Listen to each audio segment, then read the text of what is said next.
दुनिया तेजी से तरक्की कर रही है और अब एआई टेक्नोलॉजी यानी कि मसनूई ज़हानत का दौर है। मसनूई ज़हानत दुनिया को बदल रही है।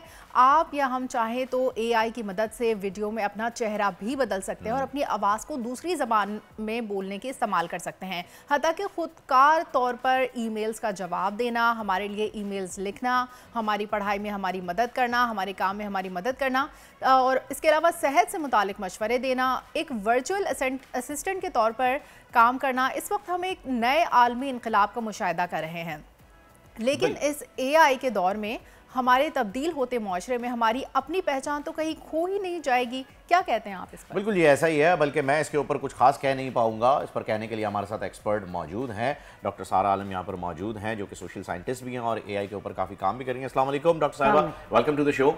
वालेकुम अस्सलाम, thank you so much for. अच्छा डॉक्टर साहब, आपने जो हमें मवाद मिला उसके ज़रिए हमने एक तैयार की खबर और आपके सामने अभी हमने पढ़ी भी वो खबर। आपने सुना कि जी बहुत सारी चीज़ें ऐसी हैं जो कि एआई कर रहा है। अच्छा, ये वो चीज़ें हैं जो कि आम इंसान के सामने आ रही है कि जी तस्वीर बदल ली या चेहरा बदल लिया या आवाज़ बदल ली। एआई ने बहुत अच्छे काम भी किए हुए हैं, जैसे कि आपको लाइव कॉल आपकी ट्रांसलेट कर देता है जिस लैंग्वेज में आप चाहें उस लैंग्वेज में, तो आप अपने कॉलर से किसी भी इंटरनेशनली बात कर सकते हैं। ग्लोबल विलेज के लिए एक एडवांटेज है। इसी तरीके से इसके डिसएडवांटेजेस भी आ रहे हैं। तो मैं चाहूँगा कि पहले आप एडवांटेजेस और डिसएडवांटेजेस जो हैं, जो मेन आ रहे हैं सामने, क्योंकि क्राउड स्ट्राइक भी हमने अभी देखा है, पूरी दुनिया को उसने जैम कर दिया। सिर्फ एक दिन के अंदर एक सिक्योरिटी पैक ने जब साइबर सिक्योरिटी को इतना बड़ा चैलेंज दे दिया है, तो डेफिनेटली नुकसान भी होंगे। तो आप इस पर ज़्यादा एक्सप्लेन कर सकती है बेहतर। देखिए, हर चीज़ के फ़ायदे और नुकसानात ज़रूर मौजूद होते हैं। ये हम पे डिपेंड करता है कि हम उसको किस तरीके से इस्तेमाल करें। अगर आप किसी भी टेक्नोलॉजी को या किसी भी ऐसी सहूलत को जो आपके लिए ईजाद की गई है, जो इंसानों ने खुद ईजाद की है, उसको अगर आप मस्बत अंदाज में लेंगे तो वो आपके लिए फ़ायदेमंद होगी, और उसका अगर आप गलत इस्तेमाल करेंगे तो आपके लिए नुकसानदेह होगी। As a social scientist and a researcher, मैं तो आगे प्रेडिक्ट ये कर रही हूँ कि हमारी दुनिया में हर तरह के लोग मौजूद हैं, जो कि चीज़ों को अपने लिए अच्छे इस्तेमाल के लिए भी यूज़ करते हैं और बुरे इस्तेमाल के लिए भी करते हैं। अगर हम इससे अपनी बेटरमेंट के लिए काम करेंगे, आर्टिफिशियल इंटेलिजेंस का बेहतरीन इस्तेमाल करेंगे, तो दुनिया में हम तरक्की कर सकते हैं। वो इस्तेमाल क्या हो सकता है? वो इस्तेमाल ये हो सकता है कि ऐसे काम जो ह्यूमन डिलेज पैदा करते हैं, उसमें कंप्यूटर्स और सॉफ्टवेयर्स जो है आपको एक स्पीड फराहम करते हैं, उसको हम एक मतलब इस तरीके से ले सकते हैं कि जी हमारी प्रोडक्टिविटी को वो इन्हांस करें, हमारी एफिशिएंसी को इन्हांस करें, और जहाँ पे एक ह्यूमन एरर की पॉसिबिलिटी है उसको वो कम करें। लेकिन अगर हम इसको इसलिए इस्तेमाल करेंगे कि हम किसी मुल्क पे या किसी कौम पे या किसी ऐसी चीज़ पे ताकत हासिल कर सकें, तो वो उसका गलत इस्तेमाल होगा।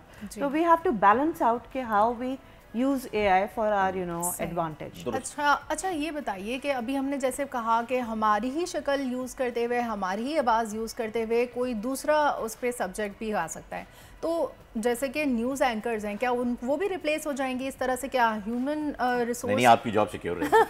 आप टेंशन ना लें। अभी दिल्ली दूर है। दिल्ली दूर नहीं है, दिल्ली करीब आ चुका है। बल्कि ऐसे न्यूज़ कास्टर्स मैं इंस्टाग्राम पे देख चुकी हूँ, ऐसी न्यूज़ रिलीजेस भी हैं where AI has been used to produce news content, और जो रोबोटिक न्यूज़ कास्टर्स हैं, वो अवेलेबल हैं, ऑप्शंस हैं बिल्कुल। However the human touch is still missing, और उसका कोई मुतबादल नहीं हो सकता।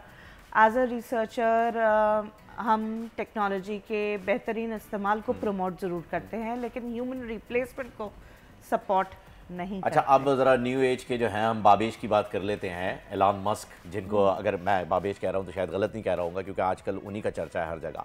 उनसे जब एआई की बात की जाती है तो वो डरा देते हैं। वो कहते हैं कि नहीं, एआई बहुत ही डेंजरस है, ख़तरनाक है। यानी समझ लीजिए, अगर मैं मिसाल दूँ टर्मिनेटर मूवी के स्काईनेट की, तो वो कहते हैं जी एग्जैक्टली ये होने जा रहा है, क्योंकि मशीनें अपने आप को खुद से जो है वो डिसीजंस लेंगी। और अभी जो है वो काफ़ी चीज़ें ऐसी हैं जो कि उसके अंदर फीड की गई हैं, लेकिन वो खुद साख्ता तौर पे चीज़ें समझ सकते हैं। कुछ दिनों पहले जो है वो हमने एक ख़बर पढ़ी कि जी एक रोबोट ने सुसाइड कर ली। ये भी खबर आई है, तो वो भी एआई पे ही चल रहा था, वैसा ही था। मैं ये जानना चाह रहा हूँ कि हम टेक्नोलॉजी तो लेकर आ जाते हैं, पर उसको इस्तेमाल करने के लिए कवानीन नहीं बना पाते हैं कि जी इसका क्या इस्तेमाल होगा, कैसे नहीं। अभी जैसे परसों की अगर हम बात करें तो DGISPR ने प्रेस कॉन्फ्रेंस में बताया कि जी सोशल दहशतगर्दी हो रही है। अब ये सोशल दहशतगर्दी क्यों हो रही है? क्योंकि हमारे पास प्लेटफॉर्म तो अवेलेबल है, लेकिन उन प्लेटफॉर्म को इस्तेमाल करने के कवानीन हमारे पास अवेलेबल नहीं है। तो मुझे ये बताइए, डिजिटल जो है, डिजिटल सोशल मीडिया के ऊपर जो दहशतगर्दी हो रही है, सॉरी डिजिटल दहशतगर्दी का उन्होंने वर्ड यूज किया था, तो इसे कवानीन जो बनाए जाते हैं ये कौन बनाएगा और ये क्यों हम इतना लैग क्यों करते हैं इस सेगमेंट में? देखिए जी, जो कवानीन ऑलरेडी ह्यूमंस के ऊपर एग्जिस्ट करते हैं, पहले उन पे इम्प्लीमेंटेशन नहीं हो पा रही, तो आप कंप्यूटर्स के कवानीन की बात कर रहे हैं। और ये सब चीज़ें एक पूरी फिलॉसफी के थ्रू की जा रही है। And as a researcher I have studied post humanism theory, and post humanism theory suggests कि जी ह्यूमन रिप्लेसमेंट इज देयर। और जिन लोगों ने ये थ्योरी प्रोड्यूस की है उनका भी एक एजेंडा है, उस एजेंडे के तहत जो है ना काम किया जा रहा है। और ये I don't want to be critical, but Elon Musk is absolutely right कि depopulation, dehumanization exist करती है, और इसके तहत बहुत सारी चीज़ें ऐसी की जा रही हैं कि जिसके ज़रिए ह्यूमन पॉपुलेशन को ना सिर्फ कंट्रोल किया जाएगा बल्कि ह्यूमन पॉपुलेशन को श्रिंक भी किया जाएगा। बिकॉज़ कंट्रोवर्सी है, Covid is one part of that thing, एक कंट्रोवर्सी है, मतलब मैं उस तरफ जाना नहीं चाह रहा। controversies as well, लेकिन I mean there are theories that exist exactly and they are being taught, you know। मैं यूनिवर्सिटी ऑफ टोरंटो से ताल्लुक़ रखती हूँ, एंड वहाँ पे हमने पोस्ट ह्यूमनिज्म थ्योरी पढ़ी है। नाउ इट्स अ वे कि आप उसको किस तरीके से देखते हैं कि उसका क्या जो है ना फ़ायदा और नुकसान दोनों है। एज आई सेड अर्लियर कि हमें हर चीज़ को साथ लेके चलना पड़ेगा, और ऐसा नहीं है कि टेक्नोलॉजी हमारे एडवांटेज के लिए नहीं है। We have to you know I mean again rules भी हमें ये सिखाते हैं कि क्या सही है क्या गलत है। As you said, कि who's going to create those rules? It is again, you know, very much interlinked. Everything is interlinked. चाहे लॉज हों या ना हो, उनकी इम्प्लीमेंटेशन जब तक नहीं होगी, कोई भी लॉ किसी काम का नहीं है जब तक उसको इन्फोर्स नहीं किया जाएगा, जब तक उसको इम्प्लीमेंट नहीं किया जाएगा और उसको सही नज़रिए से नहीं देखा जाएगा। तो इसी तरीके से हर चीज़ हमें ये देखनी है कि क्या सही है क्या गलत है, और क्या सही और क्या गलत है ये भी आपका सेल्फ कॉन्शियसनेस डिटर्मिन करता है। अच्छा, AI के ज़रिए जो है हमारे जो स्टूडेंट्स हैं, बच्चे हैं, उनके लिए अब ऐसे लिखना और अपने असाइनमेंट्स करना कितना आसान हो गया है? इस तरह से उनकी क्रिएटिव सलाहियतें महदूद नहीं हो जाएंगी?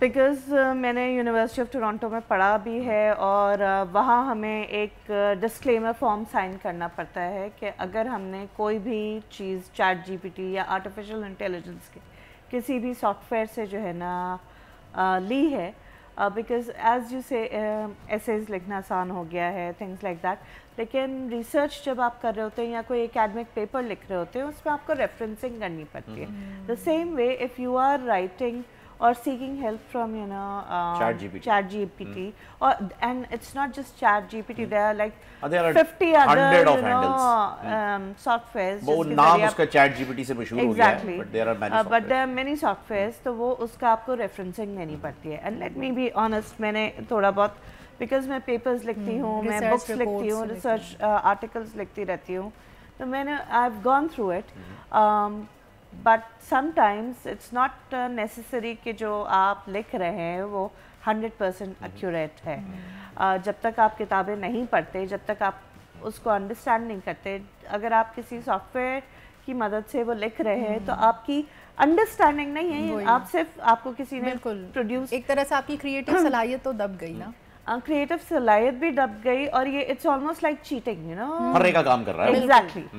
तो नकल के लिए भी अकल चाहिए होती है। आपने उसमें कोई रिसर्च की नहीं, कुछ अपनी तरफ से आपने ऐड किया नहीं और बस बना। अच्छा डॉक्टर साहब, आप north American association for youth affairs की जो है वो प्रेसिडेंट भी हैं और फाउंडर भी हैं, तो आप कुछ सेमिनार भी AI से रिलेटेड करने जा रहे थे, तो ये किस किस्म का कोई अवेयरनेस सेमिनार है या कोई चीज़, कोई सॉफ्टवेयर लॉन्च हो रहा है, इसकी ज़रा डिटेल बताइए। North American association for south Asian affairs, पहले मैं ज़रा बता दूं कि ये ऑर्गेनाइजेशन है क्या।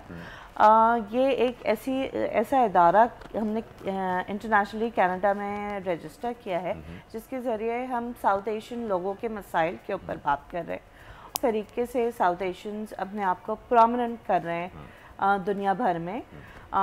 इसके लिए हम काम कर रहे हैं। जब मैंने इसको इसलिए कायम किया बिकॉज आई थॉट के South Asian research is very much limited compared to European research या नॉर्थ अमेरिकन रिसर्च।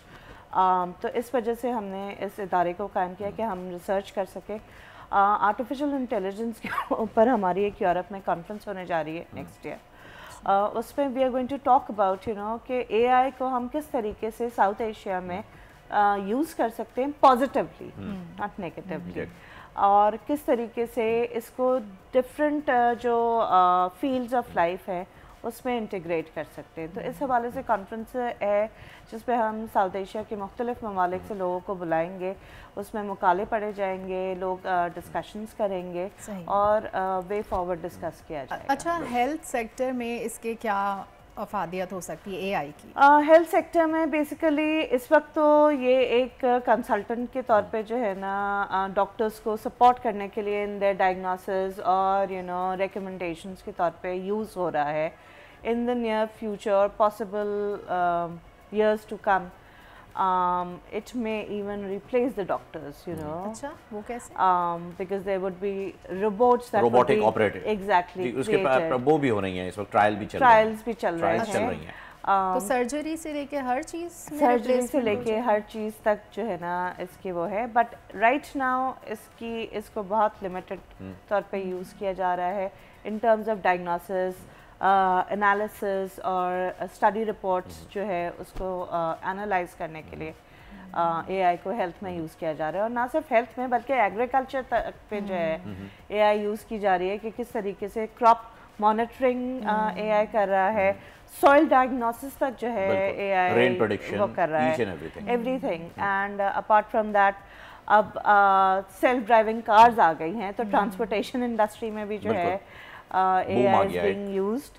और एंटरटेनमेंट में तो हम लोग सब जो है एआई को यूज़ कर रहे हैं कि किस तरह सोशल मीडिया पे आपकी लाइक्स एंड डिसलाइक्स से जो है चीज़ें खुद वायरल किस तरीके से हो रहे हैं, क्या इसके ऊपर हैशटैग्स लग रहे हैं, वो सारी चीज़ें और आपके दिमाग में जो होता है आप सिर्फ सोचते हैं और वो आपके सामने जो है ना आ जाता है। एल्गोरिदम जो लगाया हुआ है इंस्टा और फेसबुक ने कि आप बातें भी कर रहे हो तो वो आपके माइक को एक्सेस करके पहुंच जाता है। जैसे मैं सिर्फ एक एग्जांपल दूंगी कि कल मैं एक लोकल ब्रांड की शॉप पे गई थी और आज उसका एड मेरे पास जो है ना आ रहा था, तो like I've not seen that ad before. नहीं, ये ऐसा ही होता है, बिल्कुल आपने दुरुस्त फरमाया। अच्छा, मुझे एक और चीज़ बताइएगा डॉक्टर साहब जाने से पहले कि युवाल नोवा ने जो है वो एक प्रेडिक्शन की थी कि जी मशीनें मुस्तकबिल में इंसानों को रिप्लेस कर देंगी, ठीक है जी।